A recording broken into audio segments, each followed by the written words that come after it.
بسم الله الرحمن الرحيم والطور وكتاب مسطور في رق منشور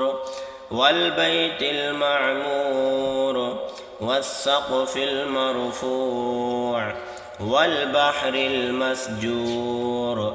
إن عذاب ربك لواقع ما له من دافع يوم تمور السماء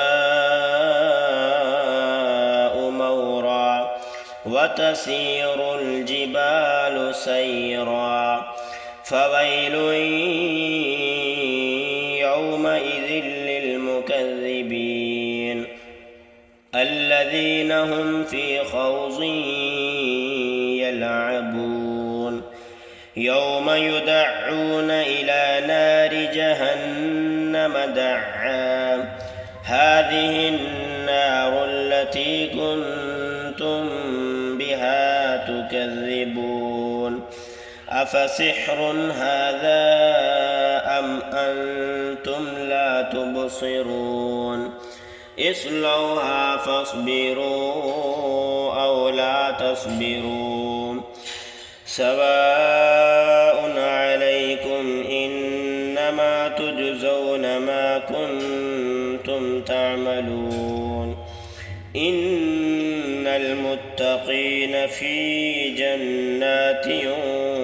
ونعيم فاكهين بما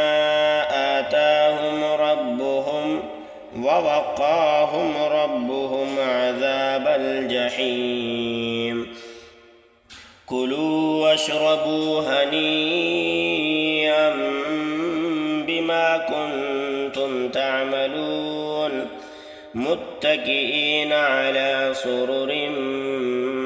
مصفوفة وزوجناهم بحور عين والذين آمنوا واتبعتهم ذريتهم بإيمان ألحقنا بهم ذريتهم وما ألتناهم من عملهم من شيء كل امرئ بما كسب رهين وأمددناهم بفاكهة ولحم مما يشتهون يتنازعون فيها كأسا لا لغو فيها ولا تأثيم ويطوف عليهم غلمان لهم كأنهم لؤلؤ مكنون وأقبل بعضهم على بعض يتساءلون قالوا إنا كنا قبل في أهلنا مشفقين فمن الله علينا ووقانا عذاب السموم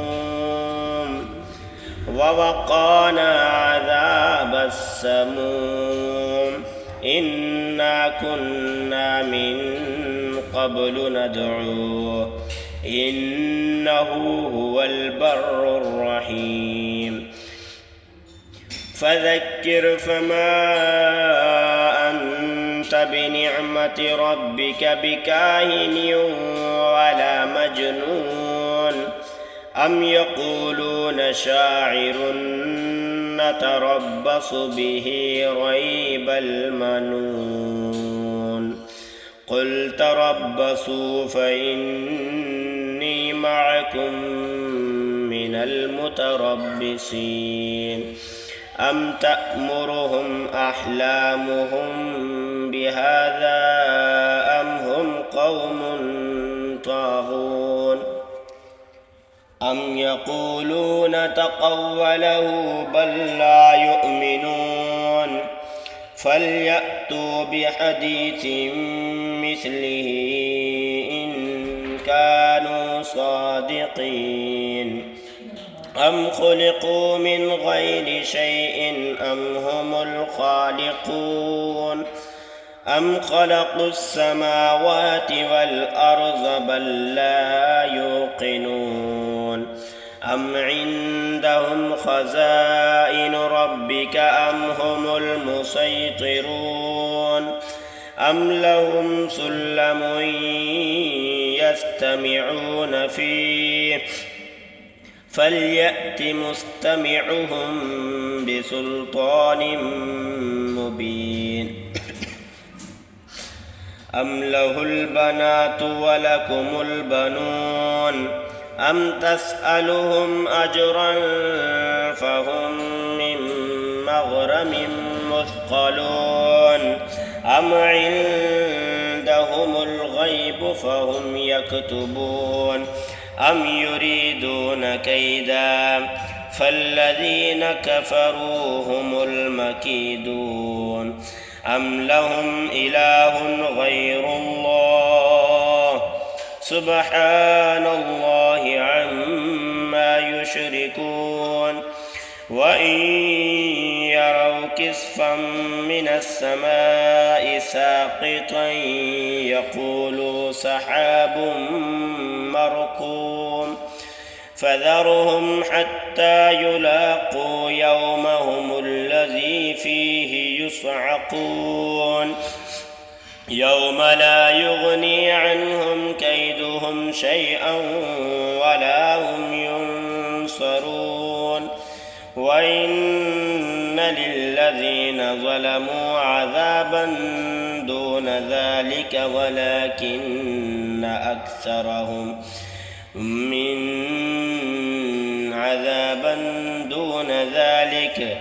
وإن للذين ظلموا عذابا